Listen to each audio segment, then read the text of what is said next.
Hi, I'm Micah Hirschman. I'm here at Book Expo America with Lev Grossman, author of The Magicians. Welcome, Lev. Thank you. It's good to be here. Thank you. You have written, and you currently write, a blog called Nerd World, and you also are Time Magazine's book critic. Right. You have written novels about fantasy settings, fantastic worlds in video games, and you have written sophisticated literary profiles of Philip Roth.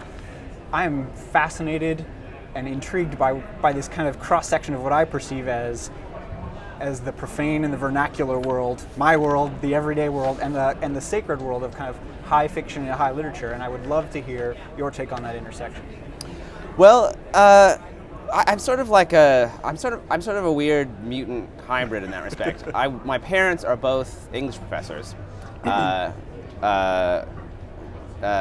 They both have PhDs. Their lives are devoted to teaching the sacred side, the high side. And I think that they had some idea that, you know how tennis fanatics try to raise tennis prodigies, that they were going to make me like this young literary person by making me read, Dickens when I was 8 and stuff like that, which completely backfired. And basically, I went fleeing fully into the world of comic books, science fiction, fantasy, video games, which they were inventing just in time for me to outrage my parents by playing them. And I totally failed, to become interested in that stuff. Later, when I got older, I did become very interested in literary fiction. Eventually, I majored in comparative literature. I went to graduate school and thought that I was going to be a professor. And then at some point, actually I know exactly when, in 1996, it all came crashing down and the two sides sort of started squishing together. And I think that's when I began really seriously writing fiction that tried to combine both sides of it, trying to reconcile one half of the culture with the other, the literary and the pop, for lack of a better word. In reviews of The Magician, Harry Potter is invoked, Narnia is invoked, The Wizard of Oz is invoked, but I know there's another writer of the Fantastic who's influenced you, and that's Ursula Le Guin. And I'm curious to hear your take. Do you feel that Ursula Le Guin's writing influenced your writing in general, your perception of the world, and The Magicians? Well, I started The Magicians, really started it in the mid-90s, sort of shortly before Harry Potter happened. And at the time, the reason I became very interested in this story about a young man learning about magic and sort of coming into his power as a magician was, of course, because of Wizard of Earthsea. And I remember I went back and reread Wizard of Earthsea at that point, because my favorite scenes had always been on the island of Rogue, where he's going to magic school. I sort of remember the whole book as taking place on the island of Rogue, which he's really only there for about a chapter and then sort of little bits. And my brilliant idea at the time was, why don't we write, I read a book, the whole book will be about a guy at school for magic, which seemed more original at the time than it does now.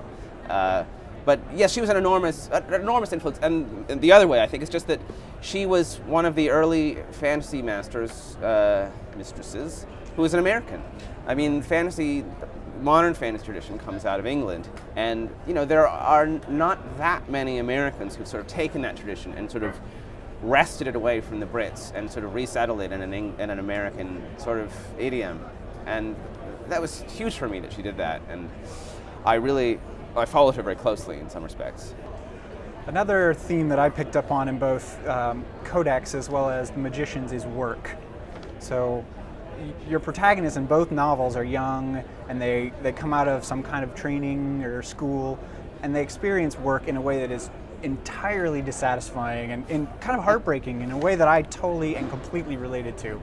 So I was hoping you could talk a little bit about either your experiences with work, how you see work for young Americans today, and do you see any evolution in that concept?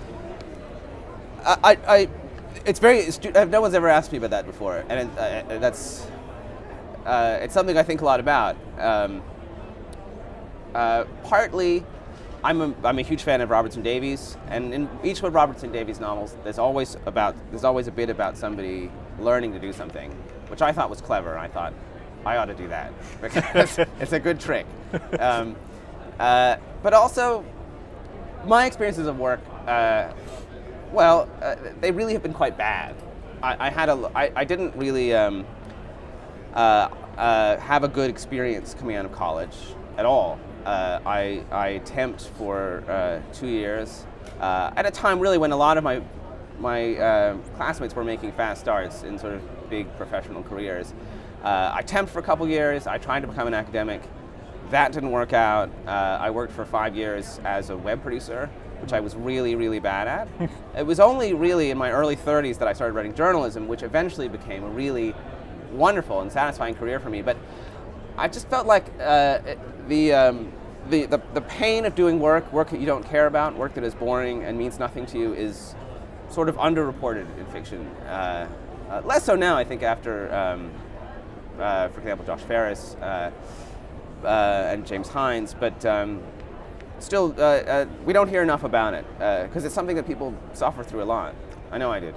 Another concept that I'm really interested in your novels, both in Codex and in The Magicians, is books, literature. You are a bibliophile. I'm curious about your take on what it means to be a bibliophile for you personally, and that kind of mysterious, below the radar subgenre of books, the kind of meta book.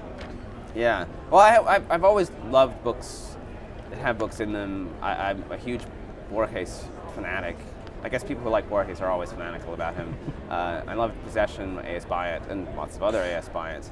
And I am a huge bibliophile, a really formative experience for me. One of my rare positive work experiences, which lasted about 5 weeks, was working for the Beinecke Library at Yale, which is that moment when you go back behind the library desk for the first time. It's like a junkie getting led into the pharmacy. Like, you know, it's so tremendously exciting. One of the things I wanted to explore in The Magicians, and I felt that Rowling in Harry Potter sort of deliberately sort of set this aside. My feeling about Harry Potter is that if he were really real, if there was really a kid like him who grew up in an abusive household in a tiny room under the stairs, I think Harry Potter would have been a huge Harry Potter fan. I mean, he would have read every piece of fantasy he could get his hands on. He would be just obsessed with this literature of escape. So the reason why The Magicians is in part a book about books is I wanted to get at this idea of, well, what if you had somebody learning about magic who was already a fantasy fan? Everything he experienced about magic, about his school for magic, would be sort of through that lens of literature. And he would always be sort of looking and saying, oh, this isn't really like it was in the books at all. Or this is so exciting exactly in the books. And he would think of himself like he was supposed to be some sort of heroic, epic figure, which of course he probably wouldn't be. And he'd be very aware of that, I think, sort of disjoin. One of my favorite pieces of writing I've seen from you very recently, you actually are talking about the Wolverine movie and video game, and you compare Wolverine to Snoopy of the Peanuts, and how he's kind of taken over the franchise in a way that maybe he doesn't deserve. You also recently have written about the Star Trek movie reboot. It's very clear you're interested in pop culture, and I'm very curious your take on how you consume pop culture today, how you consumed it when you were younger, and how you see the differences between those two things. It's changed so much. We were talking earlier, I work at Time, and I'm sort of like the house nerd. People at Time, and they're not that nerdy, they just don't come from a different background. So when there's something like Star Trek or Wolverine, I sort of get the call to like report on it. It's very different now. I mean, when I was growing up, there was a real, it's sort of hard to remember this precisely now, but there was such a huge stigma associated with being into that stuff, being into comic books and fantasy and science fiction and Dungeons and Dragons. It was really super embarrassing. It's strange to me now that it's so popular. Something happened, I think partly the internet, and everybody who was like this isolated fan and thought they were a complete freak because they were reading comic books suddenly realized that practically everybody else is a complete freak and reading comic books too.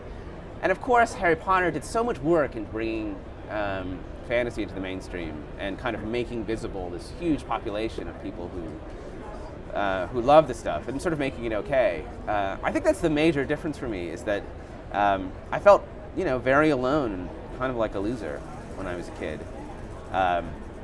And I feel a lot less that way now. It's kind of a nerd's paradise right now. I mean, because so much of pop culture is about this stuff. It's great. I mean, everything's changed in a wonderful way. I agree completely. Well, Lev, thank you for joining us at Book Expo. Thank you. And congratulations on your new novel, The Magicians. Thanks.